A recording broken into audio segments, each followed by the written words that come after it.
Hello, it is Ryan, and we could all use an extra bright spot in our day, couldn't we? Just to make up for things like sitting in traffic, doing the dishes, counting your steps, you know, all the mundane stuff. That is why I'm such a big fan of Chumba Casino. Chumba Casino has all your favorite social casino-style games that you can play for free anytime, anywhere with daily bonuses. That should brighten your day a little. Actually, a lot. So sign up now at ChumbaCasino.com. That's ChumbaCasino.com. No purchase necessary. VGW Group. Void where prohibited by law. See terms and conditions. 18+. Hello, it is Ryan, and I was on a flight the other day playing one of my favorite social spin slot games on ChumbaCasino.com. I looked over at the person sitting next to me, and you know what they were doing? They were also playing Chumba Casino. Coincidence? I think not. Everybody's loving having fun with it. Chumba Casino is home to hundreds of casino-style games that you can play for free anytime, anywhere, even at 30,000 feet. So sign up now at ChumbaCasino.com to claim your free welcome bonus. That's ChumbaCasino.com and live the Chumba life. No purchase necessary. VGW Group. Void where prohibited by law. See terms and conditions. 18+.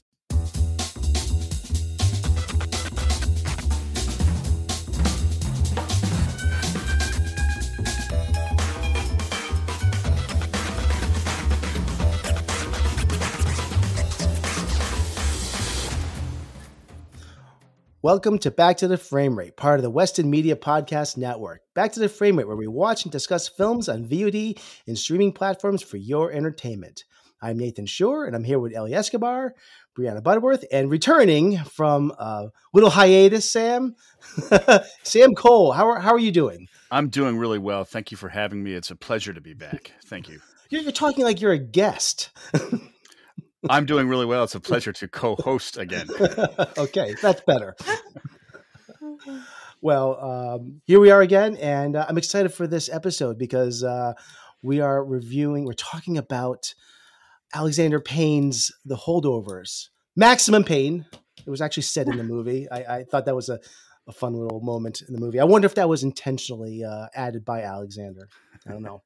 Did anyone else catch that? I didn't. No? You didn't hear the line maximum pain? One of the students said he inflicts maximum pain. No. Anyways.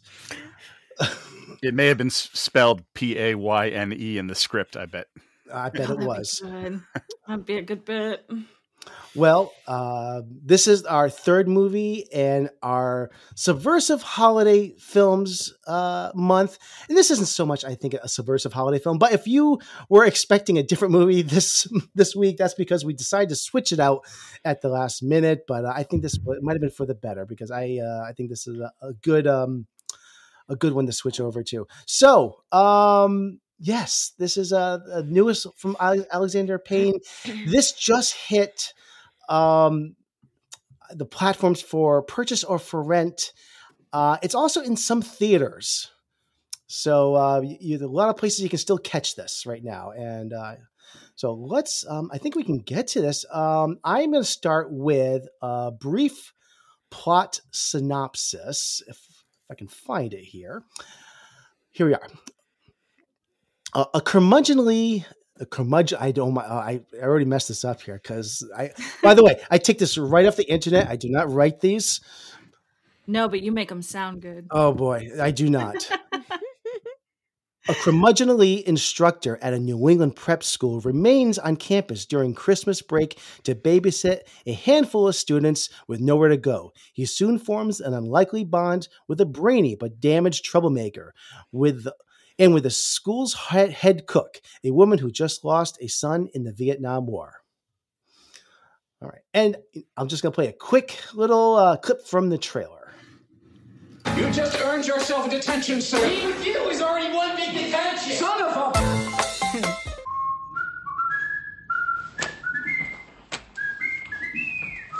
Sir, I don't understand. That's glaringly apparent. I can't fail this class. Oh, don't sell yourself short, Mr. Coates. I truly believe that you can.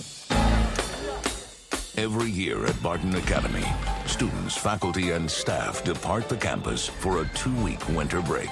But there are always an unfortunate few who have nowhere to go for the holidays. They're known as the Holdovers. Mr. Hunnam. Hello, Mary. I heard you got stuck with babysitting duty this year. How'd you manage that? You know, he used to be a student, right? Yeah, that's why he knows how to inflict maximum pain on us. I thought all the Nazis were hiding in Argentina. Stifle it, Tully. You just earned yourself a detention, sir. Being here with you is already one big detention. Son of a bitch! That's another detention! Do you think I want to be babysitting you? No, I was praying your mother would pick up the phone or your father would arrive in a helicopter or a flying saucer. My father's dead. All right. So I love this trailer actually a lot. Let's get into our thoughts on this. Sam, we didn't talk about this off the air, but ahead of time, did you have any movie facts you wanted to share in this or not? Yes, I do. I do have a couple of facts. So this is actually this is a very new film. This came out this year, 2023, and interestingly enough, sometimes when you look for movie facts for older films, there's a lot more stories as the film has sort of been processed over time and it's been perceived by people for a while. But to get into some production info, this is directed by the very talented Alexander Payne, who also directed several other films, including Sideways, one of my favorites, The Descendants, a film I also like, and a movie he made a while ago called About Schmidt with Jack Nicholson. It stars Paul Giamatti, Da'Vine Joy Randolph, and Dominic Sessa. The cinematography of note is actually by Egil Brild, and this is a Danish cinematographer. He's actually famous for House of Cards 2013 and In Bruges 2008, one of my favorite movies ever. And on a humorous note, I just lost my pay. Here it is. Okay, sorry about that. So this film was actually shot. We're for the most part, an East Coast-based podcast. This film was actually shot all over schools in Massachusetts in the winter of 2022. And you can tell. And you can tell it's really, the whole point of this movie has a very authentic 70s vibe. And they really, you can tell that this is not, Oregon doubling for Massachusetts. So the filming was in Massachusetts, January, and to just name a couple of the places they shot in Groton and Northfield, Mount Herman, Deerfield Academy, St. Mark's School, and actually Fairhaven High School. I've actually been there before. One bit of information that I thought was interesting about the release was the special screening of the film was held for buyers on September 11th, 2022. The next day, it was reported that Focus Features had acquired distribution rights for $30 million, and the film was scheduled for a limited theatrical release on November 10th, 2023, but it actually got pushed up, came out earlier, and it will still be released in the United Kingdom on January 2024. So interesting to hear about the business side of it. And the Holdovers world premiere was actually held at the 50th Telluride Film Festival in August of 2023. So also screened at the Toronto International Film Festival. So, and in general, and we'll discuss our opinions of it, but it has been very positively received by critics in the 90% tile, I believe, on Rotten Tomatoes. So overall, doing pretty well, and made a decent profit, low budget film, but just the production design detail is incredible.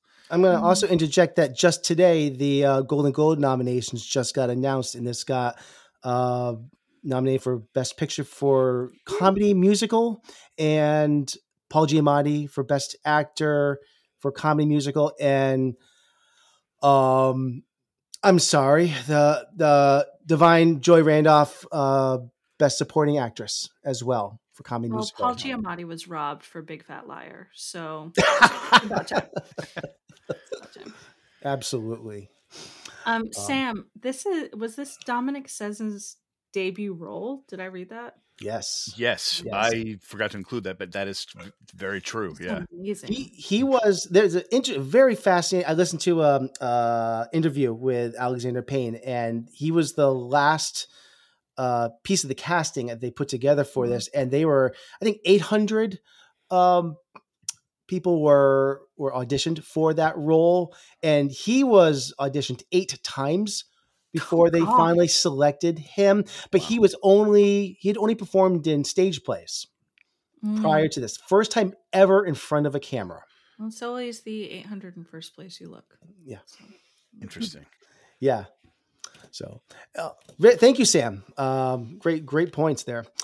All right. So why don't we just very, very briefly just give our quick little review on this movie. We are, by the way, we're going to be talking spoilers. I know this is a brand new movie, so if you have not seen this movie, highly encourage you to either go out and see it, rent this, purchase this, and then listen to our podcast. But we are going to get into spoilers very quickly on this. But first, spoiler-free thoughts. Give me 30 seconds, 60 seconds each on each one of you, your thoughts on this film. Let's start with B. Oh boy. Yeah. Go right in. I really liked it. I'm a big Alexander Payne fan. I really liked it, but there was something that fell just a little shy of swooning over it for me. I thought it was really referential of some amazing movies, and I think I just love the movies that it's referencing a little more than this movie. I'm not sure that it lived up to the sum of its parts for me.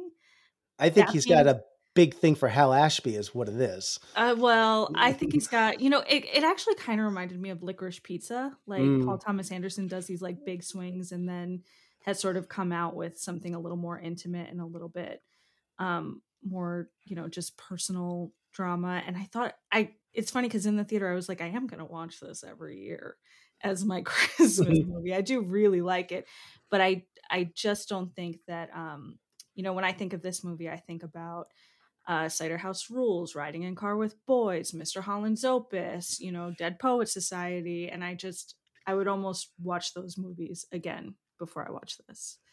Okay. Yeah. What would you give this for a star rating? 1 to 5? 3.5. Okay. Yeah. Sam, I'm going to turn to you.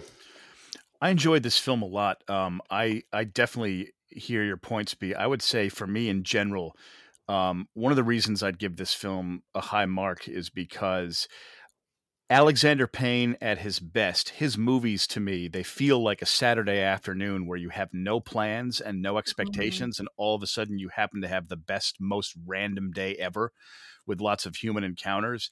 And his movies, there's an unpredictable human element where characters do things, moments happen that you don't expect. And I feel like it really fulfilled that quotient well. I agree with you. It sort of reminded me of other films, but I still think my favorite of his is Sideways personally, but that's when I put that in my top 10 maybe, but I enjoyed it a lot. We'll talk about plot things later, but unexpected things happen in this movie that I found emotional and powerful, and it made me like it a lot. So I definitely enjoyed it. Love the setting, love the 70s vibe. For me, I would give it a solid 4 stars just because I went in with no expectations whatsoever. And it was completely different from what I thought it was going to be because I hadn't really watched any trailers, or if I hadn't really put together or read anything about it. And so the unpredictable human moments and sort of arc of the story I just found myself really enjoying myself watching it. So that's my kind of overall take. Definitely. Yeah. High marks from me for sure. All right. Thanks, Sam. Ellie. I liked it. I liked it. I enjoyed it. I watched it. I wasn't sure I wanted to watch the film first, but then I watched it and I liked it a lot. A lot. I liked everything. I liked everything. I liked every actor. I liked the setting. I liked what it was said in the movie. It reminded me of so many things about my own life when I was a teacher, teaching students. And I actually went to do a internship at the Andover Academy. I thought that was the Andover Academy, but it wasn't. Phillips Epic. It's called the Phillips Academy. So I did an internship when I was student teaching. I was in a classroom with all boys. They're tough together, but easy to handle. Let me see. It even reminded me of me at one point where when I first came to this country and I almost gave up on going back to my country because I was frustrated with the language because I couldn't speak English and I didn't like the atmosphere of the high school. And I thought I come from a going to private school wearing a uniform to come into a high school that doesn't wear any uniform and different language. And I had a teacher that cared enough to give me that push and say, I'm here for you. I'm going to get you through it. And she did for 3 years. Eventually, she became my son's godmother. That's how much I love this teacher. And I feel like there's always a teacher that does something for you. Maybe not everybody, but I know when I was a teacher, I have many students that became teachers because of me. I ran into them afterwards and says, Miss Aviles, Miss Azkaban, I'm a teacher because of you. But I love it. It was great. Yeah. I don't know much about the director because I don't think I've seen, I don't think I've seen any of his films. Oh, we're going to do Alexander Payne month then. No, I think I've seen Sideways. I've seen Sideways, actually. I have seen, and I didn't care for Sideways. I didn't care for Sideways. Nope. Nope. Downsizing. I think I might have watched Downsizing too. Who's in that movie? I forget. Well, Downsizing, I think, was his like swing and a miss before this. Right? Wait, is that the one with Matt Damon where he becomes a little man? Yeah. Downsizing is the only one of his movies I have not seen. I actually just watched that like a few weeks ago. It's on Netflix, and I thought it was okay. It's weird. Yeah, but I think the Holdovers, it's probably one of the films that I've seen. I don't remember The Descendants at all. I love The Descendants. That's a really good with George Clooney in Hawaii and their family land. And one quick comment just before I forget, B, I know what you mean about when you're talking about how the film was kind of referential towards, I felt like the first 25 minutes, I felt like I was watching a movie that was good, but it was imitating better movies. And it took a moment for me for the movie to truly have a pulse. See, that's funny. It's funny, you guys, the way you watch the movie, because that's so different from when I sat and watched the movie. At first, I didn't want to watch this movie. I was like, I don't think I'm gonna like it because I don't really know much about the director's kind of filmmaking. But then I said like we're gonna watch. So I, from the beginning to the end, see, I didn't sit there to see where it went wrong. I sat to watch the movie to enjoy and see what it could do to me as a human. And in that sense, it really hit well with me. Absolutely. I mean, and it really hit well with me too. And I wasn't like looking critically at it at the beginning. I thought the beginning was really good. For some reason, it connected with me. Like it kicked in, if the movie was a car, it like kicked into a higher, like in about 20, 30 minutes in, then I went, wow, okay, this is great. Didn't think it was bad at first. I just felt like, okay, this is pretty good. This is good. Paul Giamatti is excellent as always. But then in typical fashion of this director, it like went up. His best movies always do that. And I was waiting for that kind of like emotional spike. And that happened. So, but I agree. I watch it. I want to be entertained. Like I watch it to enjoy it. I don't want to sit there and be like, "Oh, I wonder how much they spent in this shot." Well, definitely way better than Downsizing. That's for sure. For sure. No, I don't think I went into it with the intention of like, all right, let's see it like guilty until proven innocent. But I think I just, and I think I sound a little cooler on this movie than I was because I did enjoy myself. But I just. You're right, Sam. It didn't kick in until later for me, and even then, I was like, I don't know if there's not really a bigger point, and there doesn't have to be, but that also just I think took something a little away from it for me too. It was just a cozy sweater. That's fine. I have cozy sweater movies. By the way, I love the title "Guilty Until Proven Innocent," and in my mind's eye, I saw the poster art for that of you, B, with a picture of you like. Hey, guilty until proven it, like a comedy, yeah, that's a good movie that never exists, but it's in my head. Yeah. I didn't see anything wrong with the movie, you guys. So whatever you guys saw, I didn't see that. So,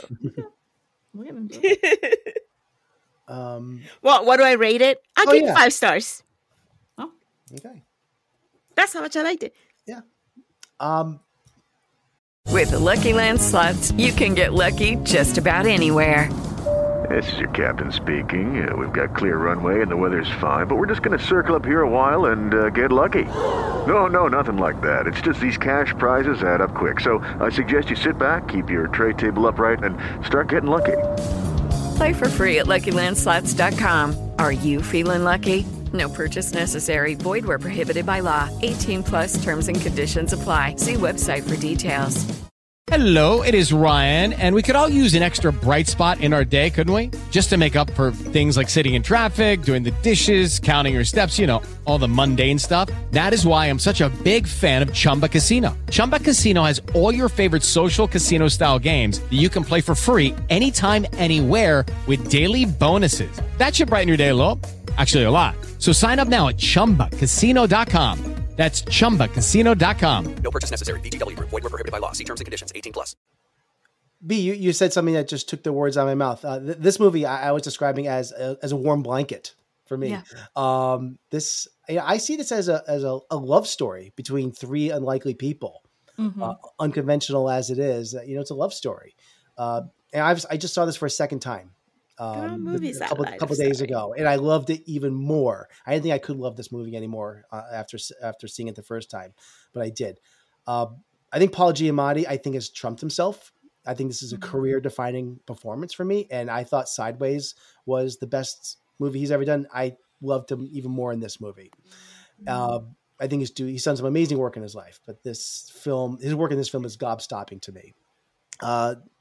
Like we said before, it's really great in this film.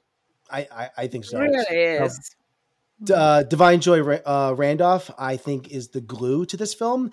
If they failed to do her character justice, I think this film would have been knocked down a couple grades for me.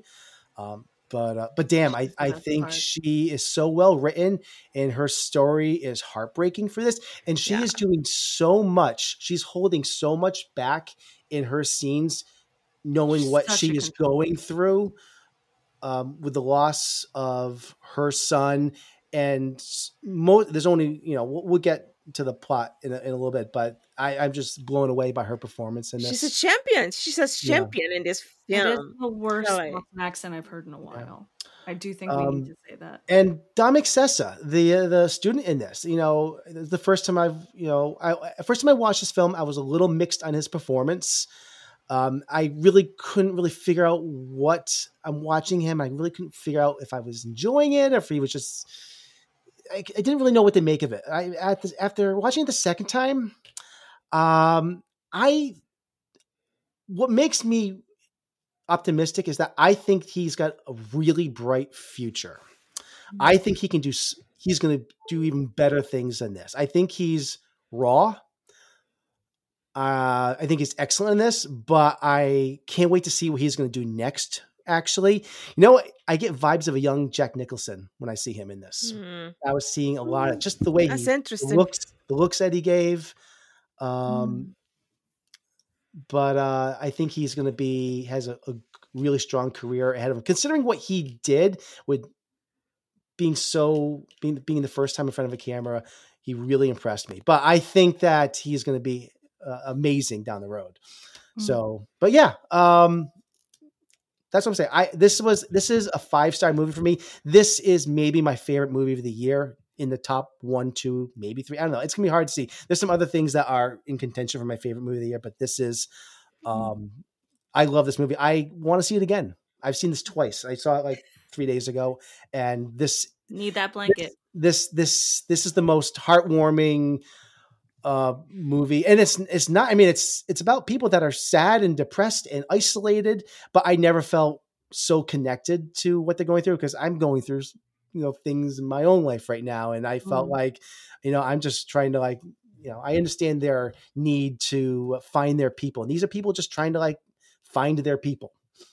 So I loved the story. Dude, there's nothing more like connecting to a movie when people are trying to find their people, because I've been there. So I think that's what did it for me, that it brought me there. And I think that was well done. Yeah, I loved it because I'm a Christmas Grinch. It's not my favorite holiday. And I think everyone should have a holiday that's your enemy. I just think that's healthy. For me, it's Christmas. No big deal. But I love that it was people just finding some joy and love in a hard time of year. Yeah. I just feel that like Alexander Payne is so good at human, honest emotion. The people feel real in his movies, and I just love that they're all such 3-dimensional. Like no one felt like a kind of 1-dimensional character just reading their lines. I felt like I knew these people and could relate to their plight, and I would put it in my top 3 of the year as well. Easily. Well, let's talk a little bit about some of the plot points of this movie here, because there's, I think, some important things to go over here. What should we jump to first on this list?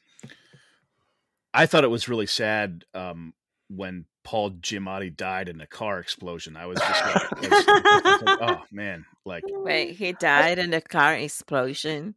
No, not at all. No, I think the first thing that is an important part of this is, after the most of the kids go off on the ski trip, it's really left to the 3 main leads in this. I would really love to, and sorry to jump in, I would love to comment on that. I loved that because having only watched the trailers, I thought this was going to be a film where Paul Giamatti spends it with all the holdover students, and he becomes the teacher that they like, and they all bond. And I thought, I can feel the beats of this. As soon as New England's owned Greg Chapurian, who played the rich father that took the kids, his son away in the helicopter, and all the kids left except one, I was thrilled because I didn't know that was going to happen in the film. And when that happened, I felt that unpredictable excitement of, this is going to be, it completely threw me for a loop in the best way. So I loved when that moment happened. I was already enjoying the movie, but all of a sudden I went, aha, this just got much more Alexander Payne-ier than it was a moment ago. Yeah. Yes, we got to talk about how funny it is that a helicopter came and picked those kids up. That is hilarious. It just, I talk about this like referencing all these like big New England-y feeling movies, which is true. And then it just like immediately castigates the wealth in New England by just being like, oh yeah, at any point a helicopter in the 70s could drop in and swoop off with these kids. Right. That's really funny. What was his job? What were they saying that student's job was? I forget what it was. They were, I can't remember now. But it sets this up as like New England's so stealth wealth, right? Like it's so cozy and like just old timey looking, and then boom, helicopter. Funny. Yeah, that was cool. I just love seeing. Greg Chapurian, and he appears for a moment, but he's the father who picks up the kid, and he just in those few beats that moment played for me. It just felt like a New England-y situation in a very amusing way, like you're saying. Stealth wealth. I like that. So after that, we've got the 3 leads in this. We got Angus, we got Paul, we got Mary Lamb. What an interesting name for her character, actually. But it's the 3 of them, and they're left behind, and it's the trio of them. And this is where like they're driving each other kind of crazy for a while, and especially Angus, who now is.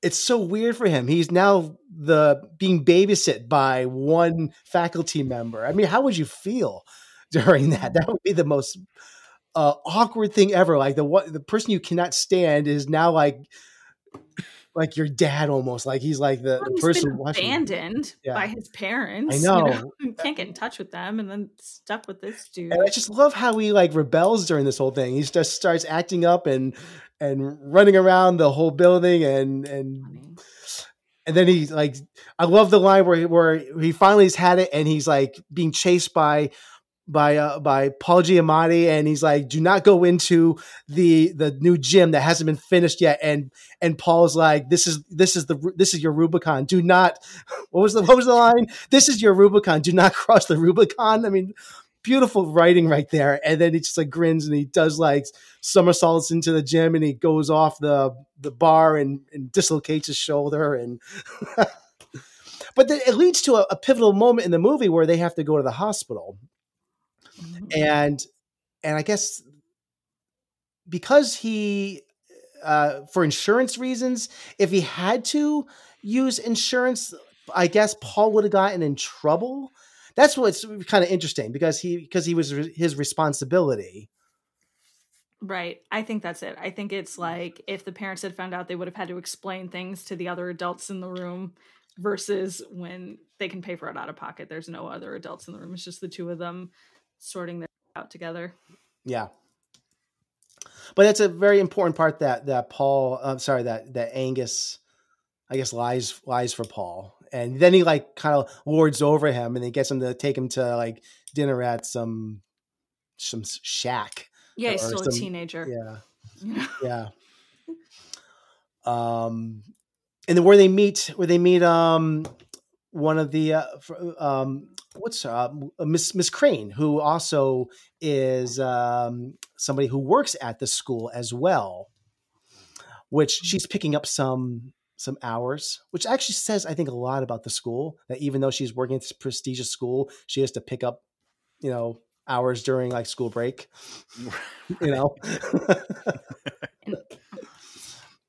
Ellie, did you ever run into any of your students outside of work like that? All the time. Yeah. All the time. I always, I went to eat at a restaurant once and in Newton, and one of the waiters was a boy that I used to teach. And he comes up to me and goes, "Did you Miss Escobar?" I said, "Nope, it's not me. Not Miss Escobar." "Yes, you are. Come on, you're my Spanish teacher." And so I used to run a lot into my old students when they graduated and I was still teaching. So, but yeah, and I think, when you're a teacher, you are responsible for those students for so many hours.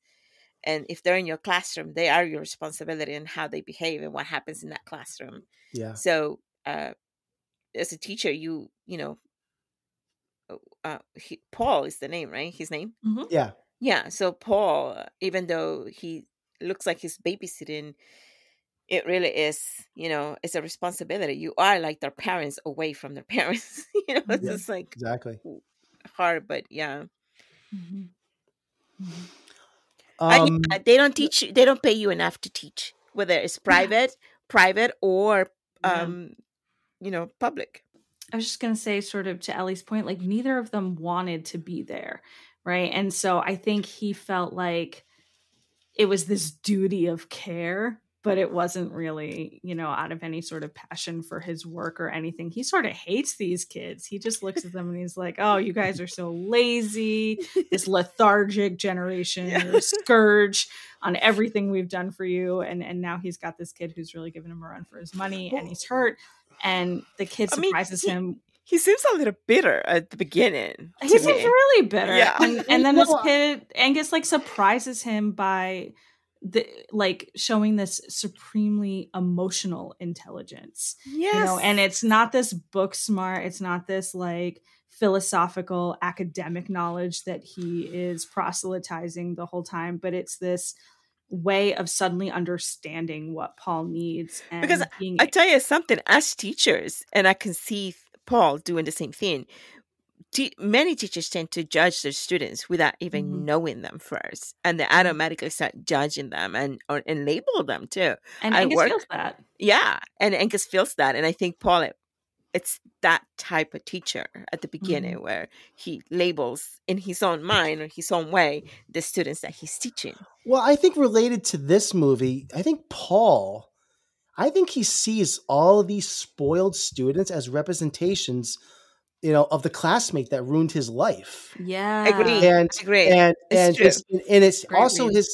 his hatred of himself and towards his old classmate, has all been redirected toward the students because of this. And he learns to see, himself in Angus, obviously. And that's what, obviously later on, when he sees that they're both on antidepressants, that's another thing that shows that they are the same, So, but I think that's supposed to be what is going on. Yeah. With this. That's at least how I interpreted it.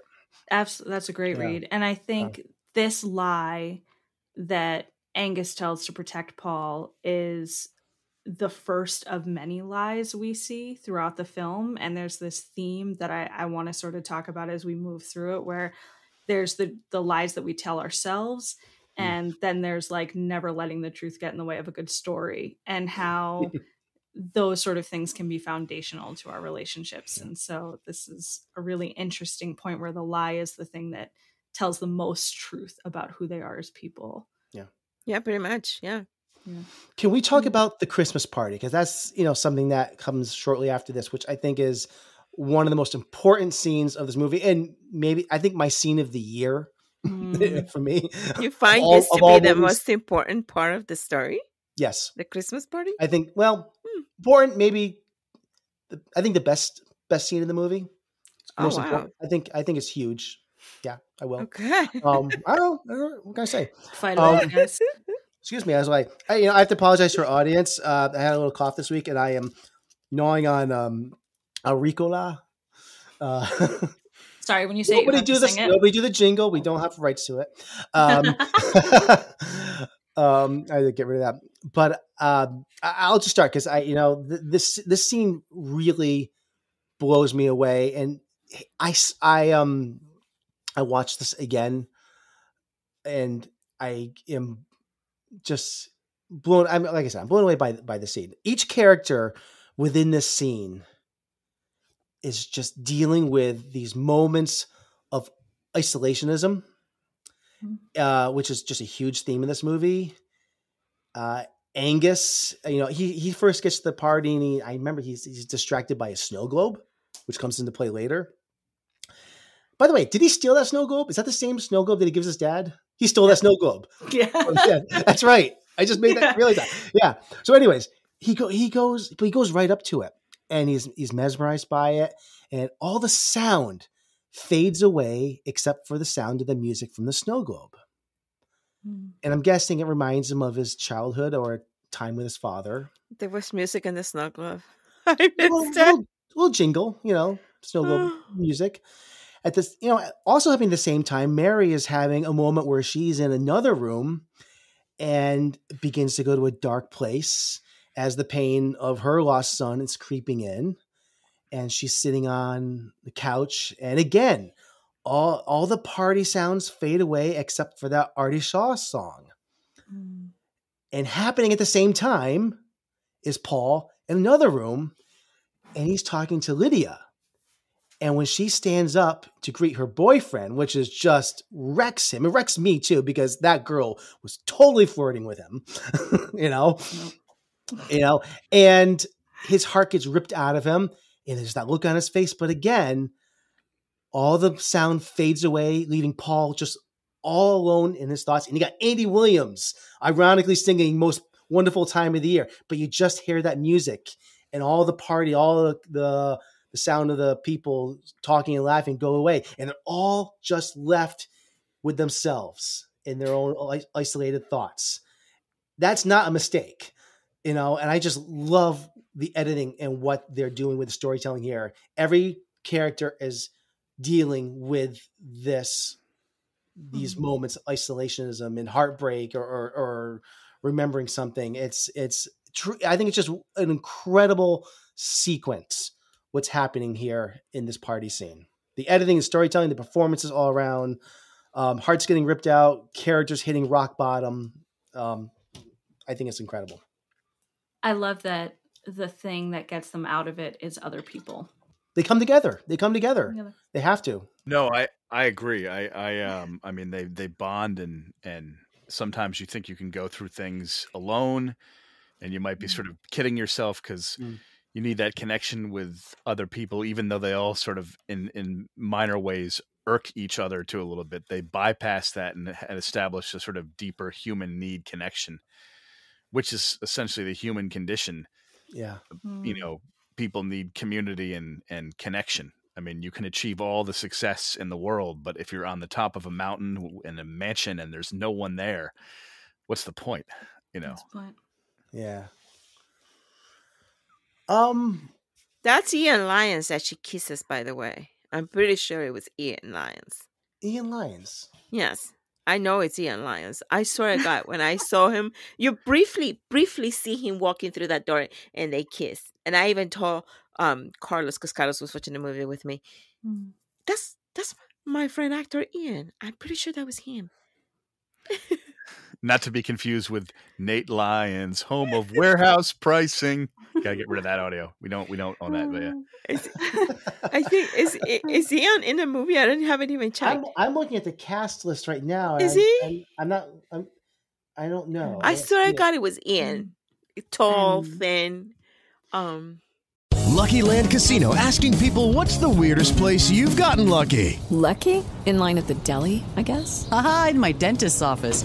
More than once, actually. Do I have to say? Yes, you do. In the car before my kids' PTA meeting. Really? Yes. Excuse me, what's the weirdest place you've gotten lucky? I never win and tell. Well, there you have it. You can get lucky anywhere, playing at LuckyLandSlots.com. Play for free right now. Are you feeling lucky? No purchase necessary. Void where prohibited by law. 18+. Terms and conditions apply. See website for details.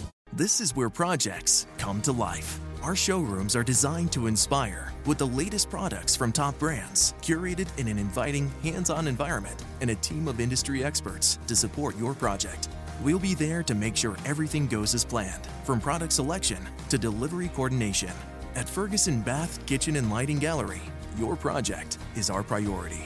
Schedule your showroom consultation and see more from brands like Monogram at build.com/Ferguson.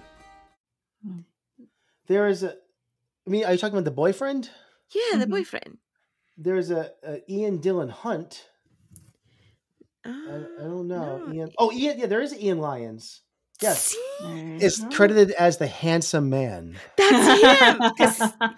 Yeah, it's a handsome man. That's he. That's the boyfriend. I'm pretty sure that he's the boyfriend. That's what I always get cast as. I'm pretty sure that was Ian. Very briefly, but yeah, well, he's in the movie. I don't know. That was such a great scene. Yeah. I think another reason the Christmas party scene is just in general, like you guys are saying, is because everything comes to a head in that scene. Like the characters hit the wall with their problems and things, she gets way too drunk and emotional and they have to like take her out of there. And it's like they're coming up to a threshold where the isolation is all too consuming and it like boiling over. It boils over. Yeah. And there's generally in Alexander Payne moments, there's always boiling over scenes. And even though this is not my favorite film of his, and I haven't seen it in years, but in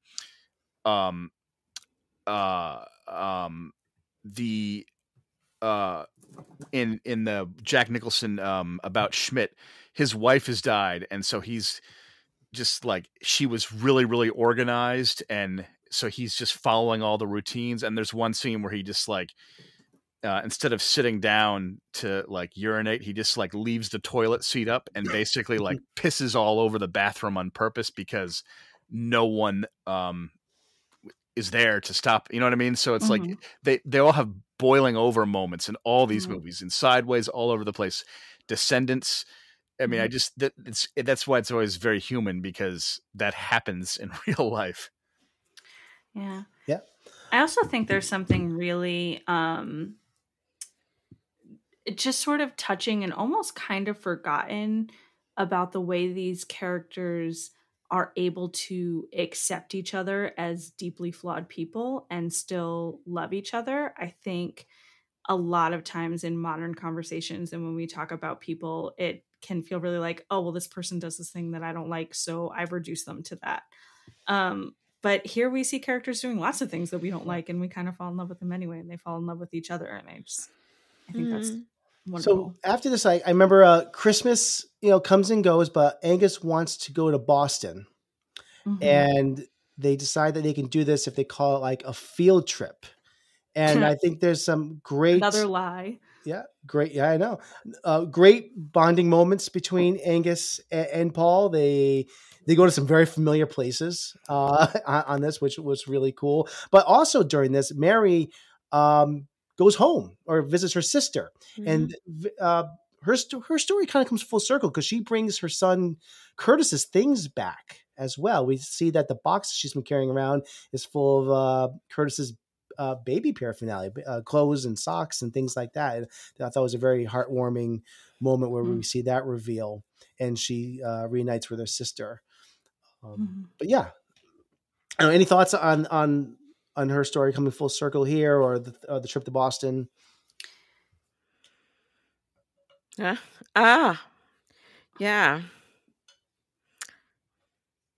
In general, the worst Boston accents I've ever heard, for one of the loveliest scenes I've ever heard.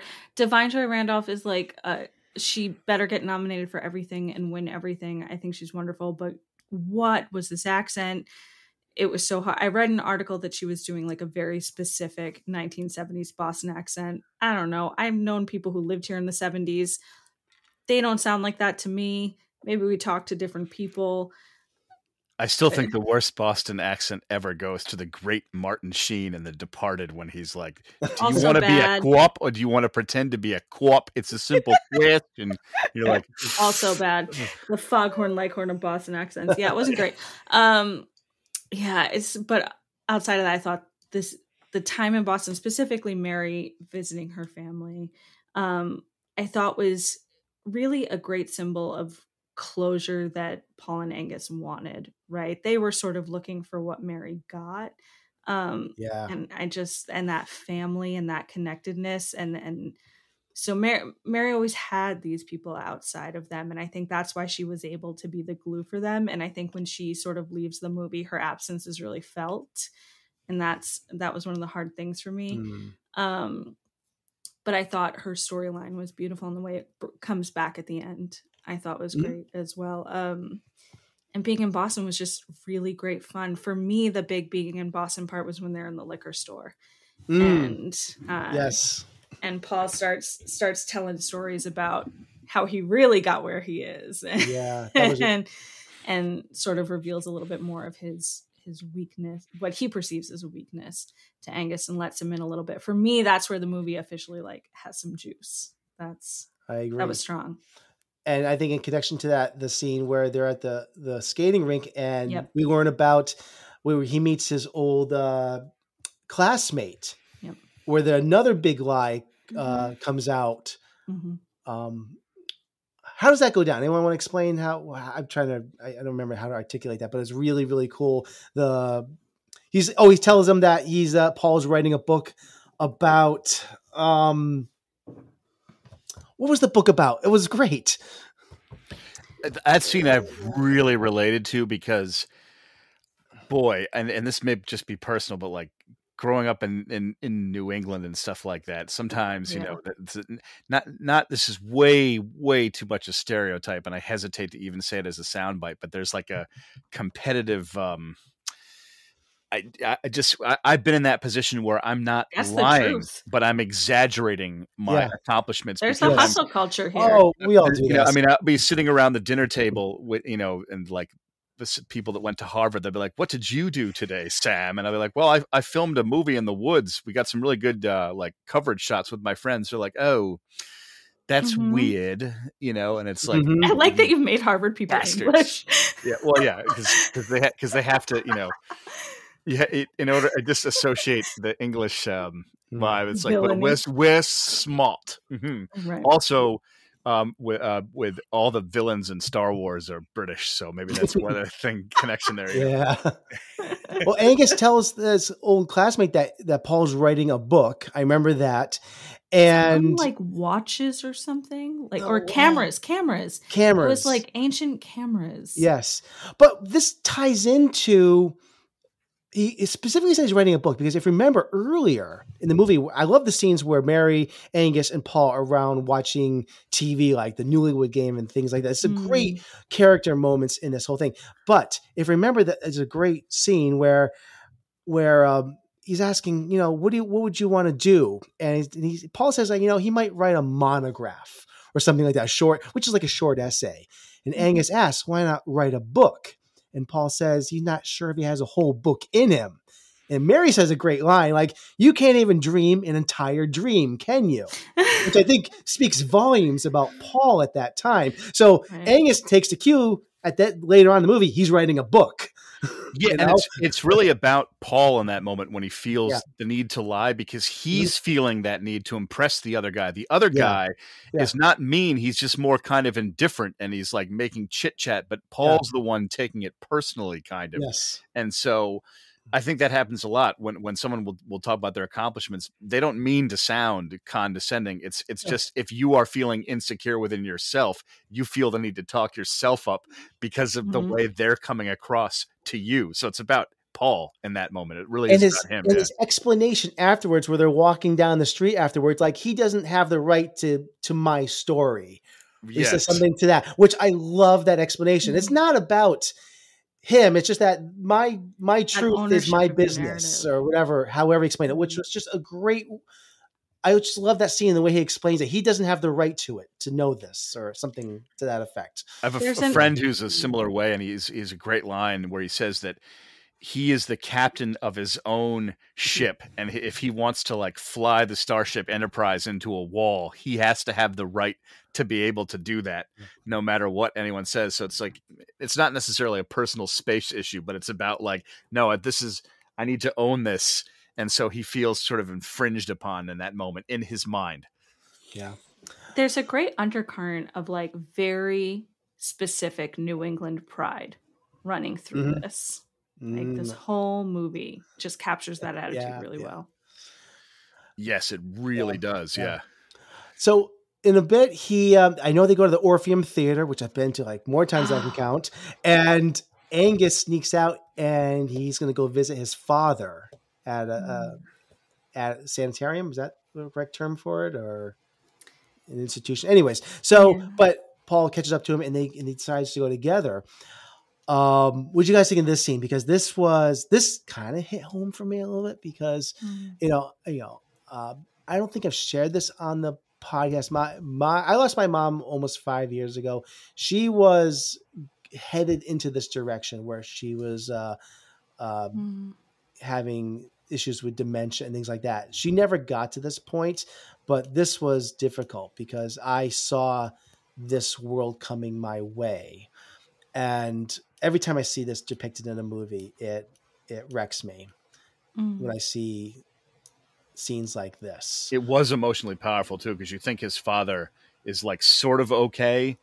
And then once he starts to speak and you just, a line like that is coming where the father says something like, they're listening to me or they're going to, and I knew that was coming. I saw that beat coming, but it was handled with such emotional honesty that it was like painful, in a well acted way. Like, And this was the moment, where we already saw like, Mary and Paul had their hearts ripped out of them earlier in the movie. This was the time for Angus. So it's everybody had this moment in the movie. Yeah, they go back, and I love the confrontation with Headmaster and Paul. They're back in the office, and he's called in because I guess Angus. I didn't realize this until we just talked about before. He left that snow globe from the Christmas party with his dad, which I just made that connection now. But Angus's mom and her stepfather, I guess, are really upset about this and want to send him to, I guess, military school and take him out of the school and do this. So Paul, he decides to take responsibility for the trip taking him to see his father. So he puts his neck out on the line for this and loses his job over this. And I was really impressed that he did that because to me it shows growth in his character because he was so hurt and obsessed with his own world and painful emotions that he sees how fragile this kid's future is.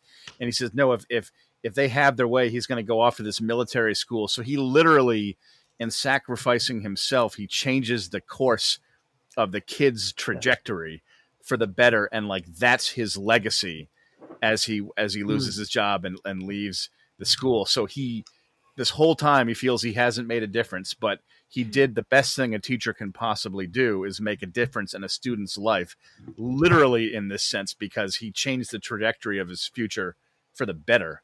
And so that to me was like a character defining moment that made the movie kind of epic to me, actually, because it's, I mean, it's like, you're talking about future and time and the course that we're set on. And he like literally changed the kid's life.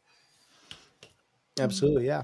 And then of course he comes out and he goes like, it's this one where he finally like reveals which is the eye you need to look at, which do you, here's a little take here. Is that where the movie should have ended?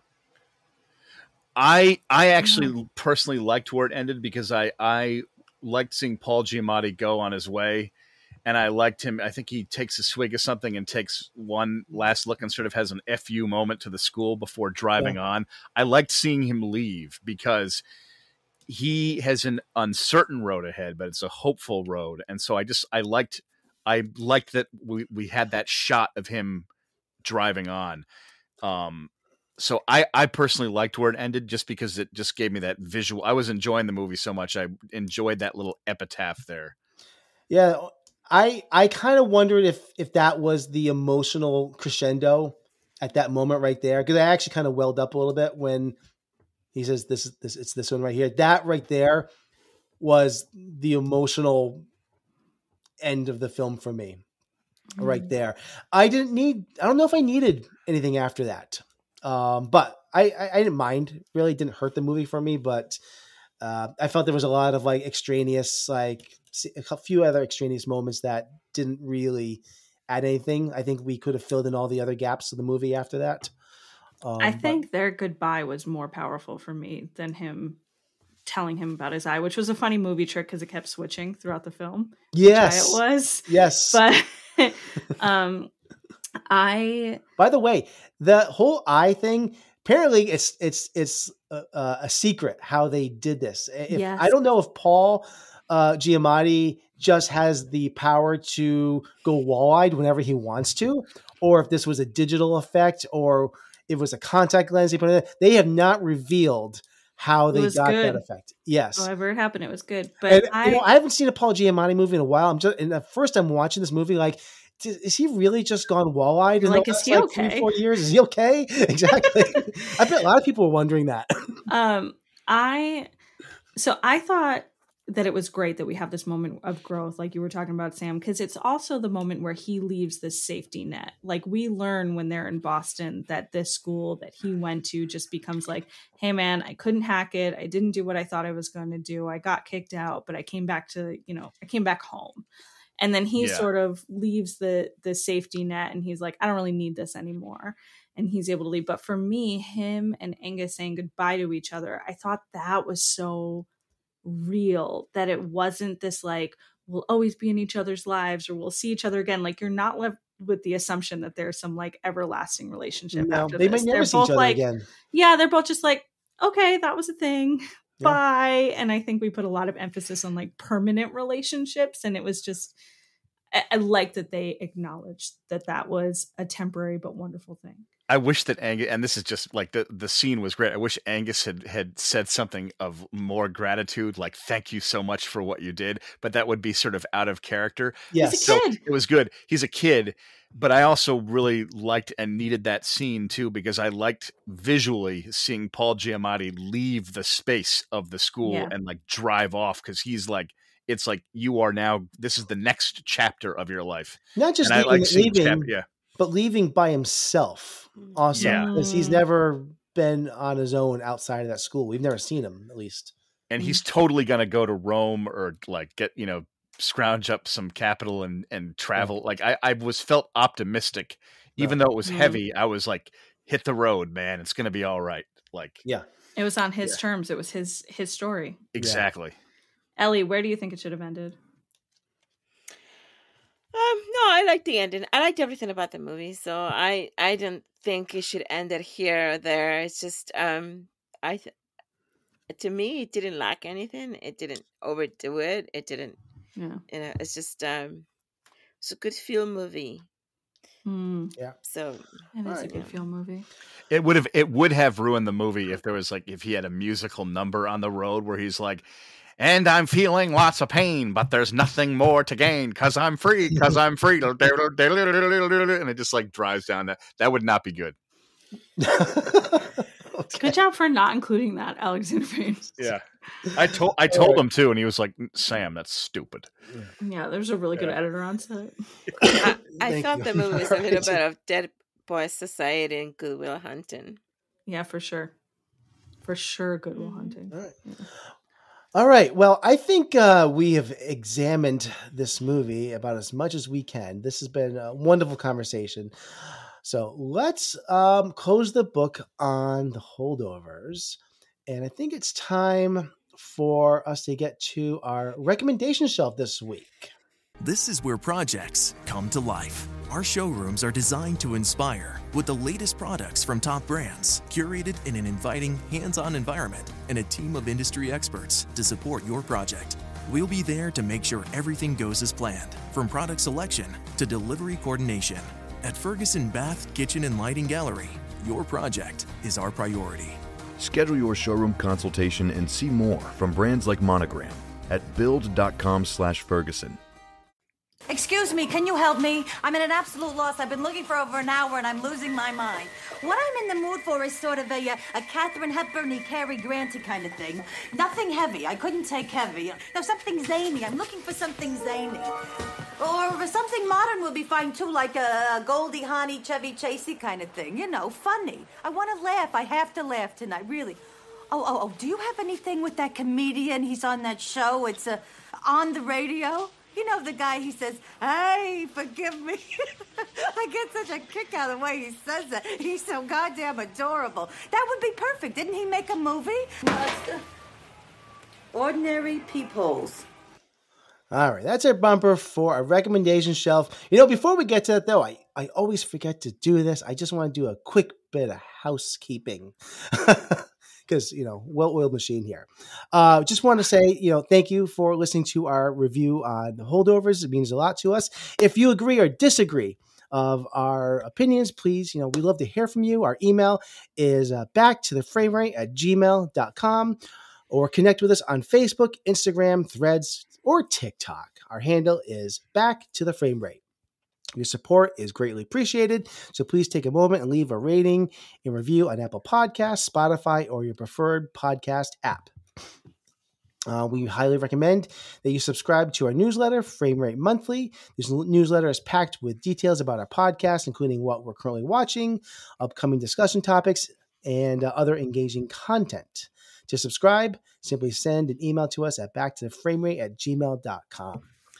And put in the newsletter in the subject line. So sorry about that, but we're going to get to our recommendation shelf right now. And the theme this week, of course, as a tie-in to the Holdovers, is boarding school films. Yes. How original, huh? So, sorry. Exactly. I mean, there's so many and they're not all good, you know? You know what's funny? There are a lot. And when I was doing research on this, I realized that there aren't tons that I love. Exactly. But there are a lot. Yeah. It's a prolific genre. Yes. So let's get to it. B, I'm going to throw you in. Rock and roll. Because I'm just nominating you to go first all night. Sorry. I needed that. Thank you. I went for sort of an oddball pick for this because I wanted to kind of turn it on its head a little bit. I went for The Blackcoat's Daughter, which came out in 2015. It is a horror thriller movie. It's A24. It's pretty divisive, like most movies distributed by them are. It's definitely a slow burn. But where I think this sort of subverts the genre a little bit, in addition to it being a female boarding school, which is fun, it also sort of takes the things that would be maybe taboo in those more standard films like Dead Poets Society and turns them into something scary and something that we should be suspenseful about. The film follows two women, so it has these parallel storylines that we don't see converge until the end. And it is, it's really slow paced. It's kind of like The Witch. I think it would be a good double feature with The Witch. So if you like that movie, I would check this one out too. Where is this? Where can people see this? That's a good question. People can see it on Max, which I hate that it's not HBO anymore. It's hard for me.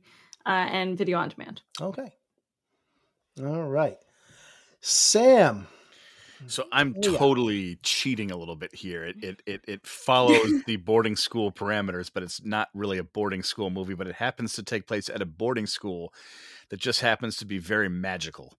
I'm referring to the Harry Potter films because it technically falls under boarding school category because he has to stay there.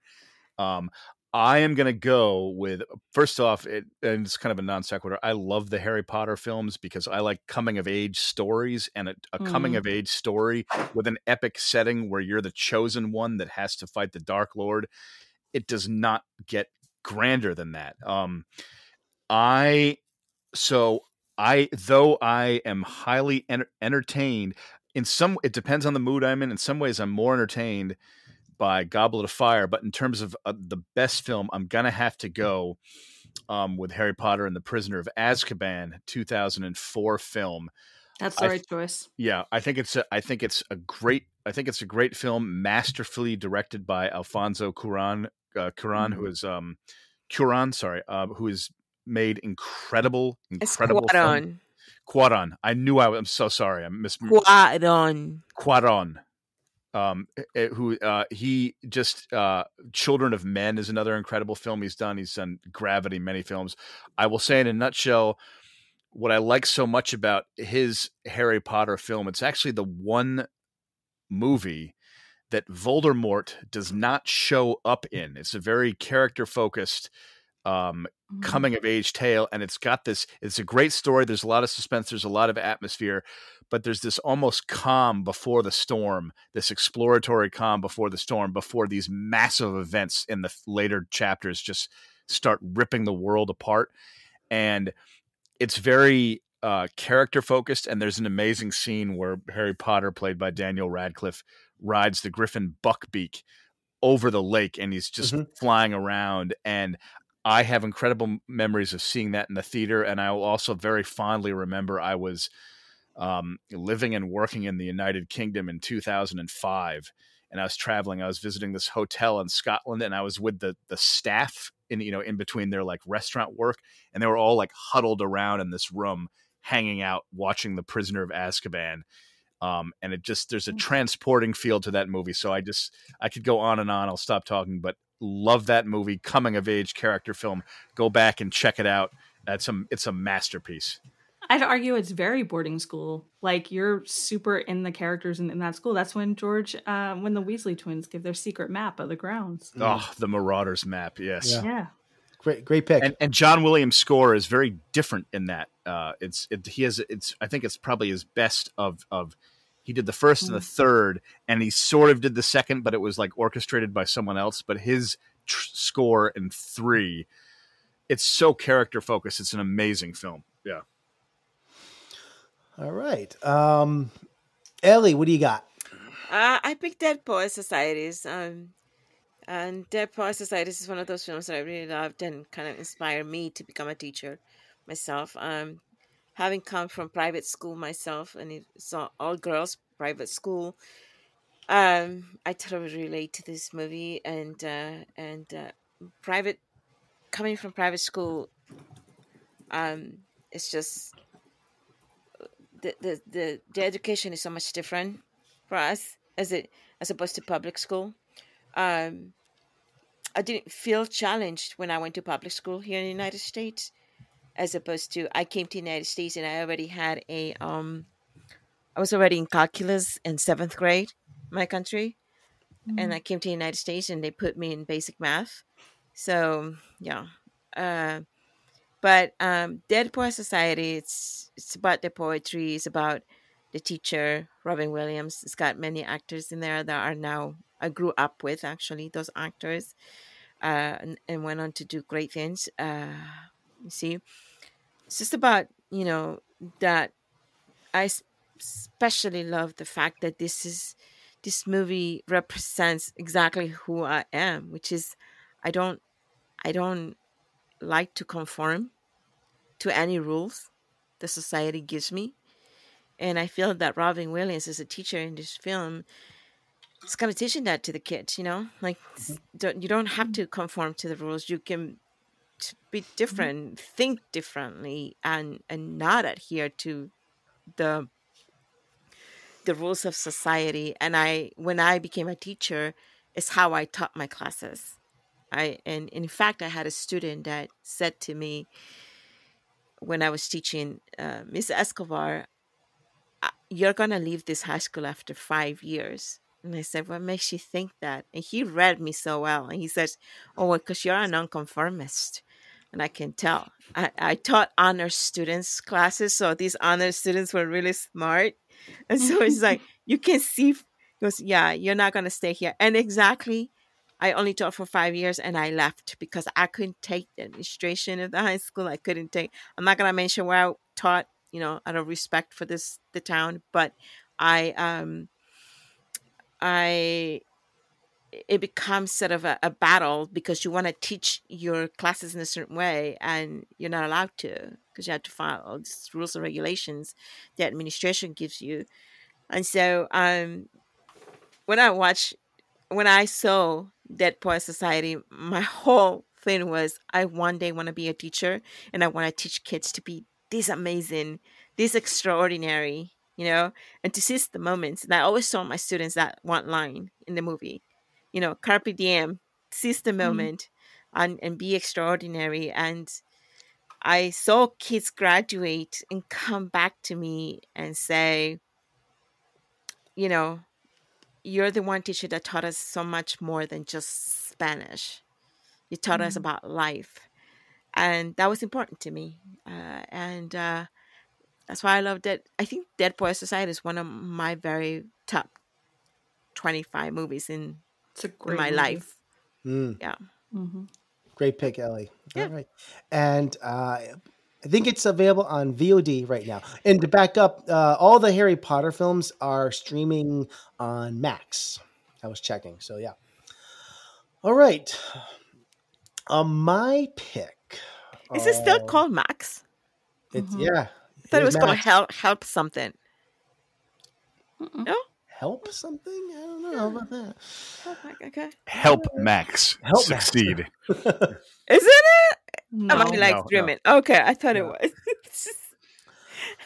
My recommendation shelf pick for boarding school films this week is a film that I have very strong and personal connection to for a couple reasons. For one, a bunch of this film was filmed in Providence, Rhode Island, a city that's a stone's throw from where I live. And it's from a couple of native Rhode Islanders. It's directed by Michael Corrente, a man who I've had the pleasure of meeting several times. He's a very charming man in person. It's also written by the Farrelly brothers, and it's called Outside Providence. It came out in 1999.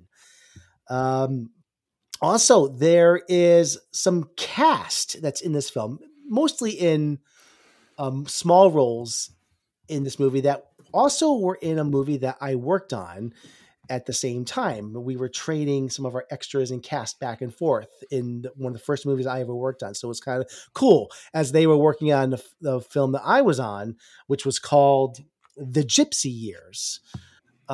They would also be working on, I think, their film Outside Providence. I myself was in Outside Providence as well. The scene where the kids throw the kid into the lake. Yes. I'm one of the kids throwing them into the lake. I'm also one of the prefects at the school. You can see me with a big, long, 70s haircut. Oh, I gotta look for that. 16-year-old Sam Cole, very visible in that film.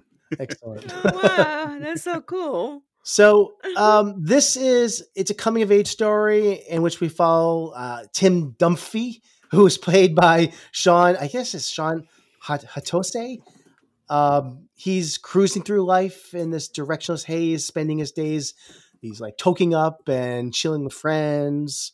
But Tim's carefree routine takes an unexpected turn with a run-in with the law, and he convinces his dad, who's I think wonderfully played by Alec Baldwin, he's like this hardworking blue collar type.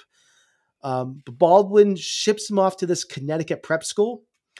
Of course, this is a very strict reform school, and he clashes with the faculty, and it's a power struggle of him versus them.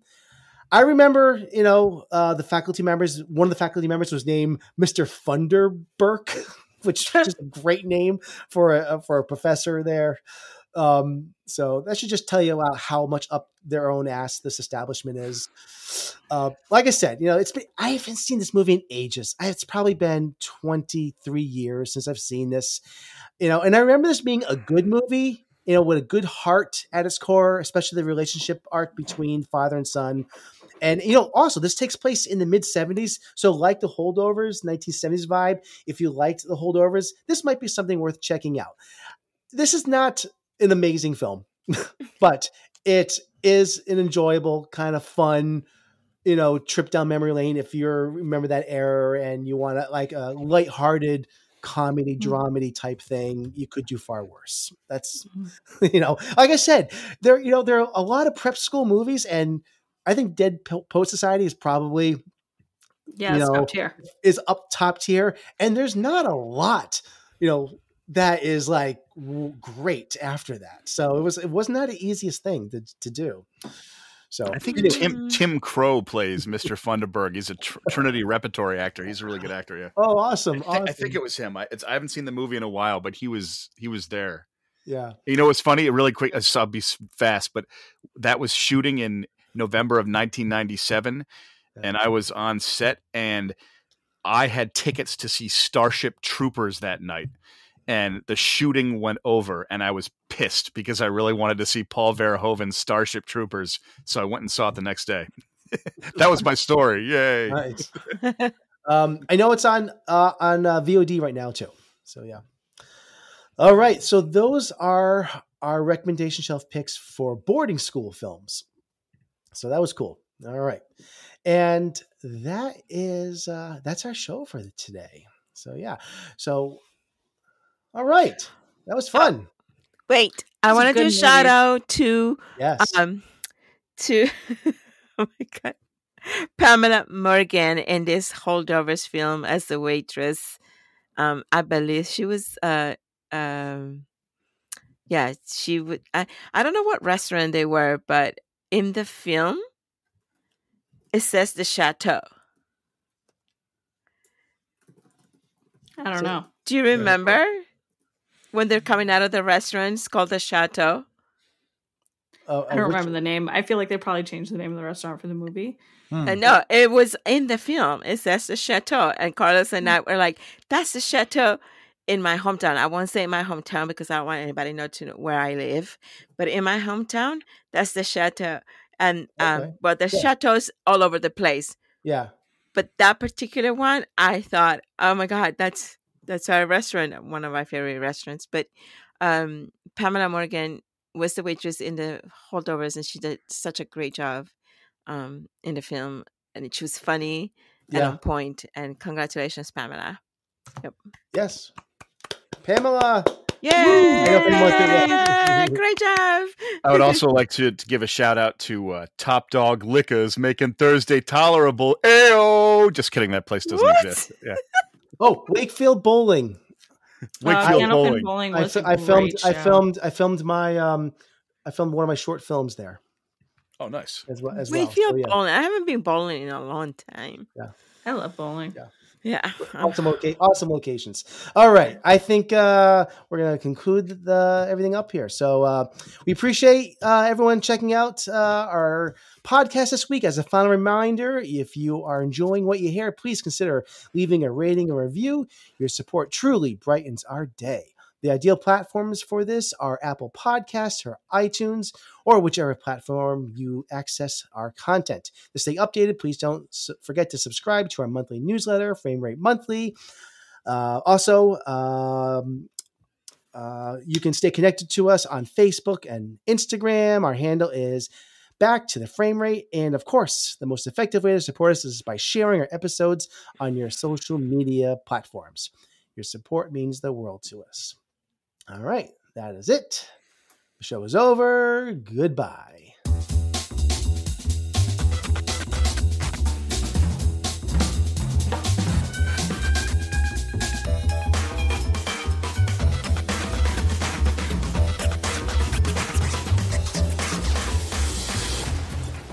I want you to know it's over. Well, bye. This is where projects come to life. Our showrooms are designed to inspire with the latest products from top brands, curated in an inviting, hands-on environment, and a team of industry experts to support your project. We'll be there to make sure everything goes as planned, from product selection to delivery coordination. At Ferguson Bath, Kitchen, and Lighting Gallery, your project is our priority. Schedule your showroom consultation and see more from brands like Monogram at build.com/Ferguson. This is where projects come to life. Our showrooms are designed to inspire with the latest products from top brands, curated in an inviting, hands-on environment, and a team of industry experts to support your project. We'll be there to make sure everything goes as planned, from product selection to delivery coordination. At Ferguson Bath, Kitchen, and Lighting Gallery, your project is our priority. Schedule your showroom consultation and see more from brands like Monogram at build.com/Ferguson.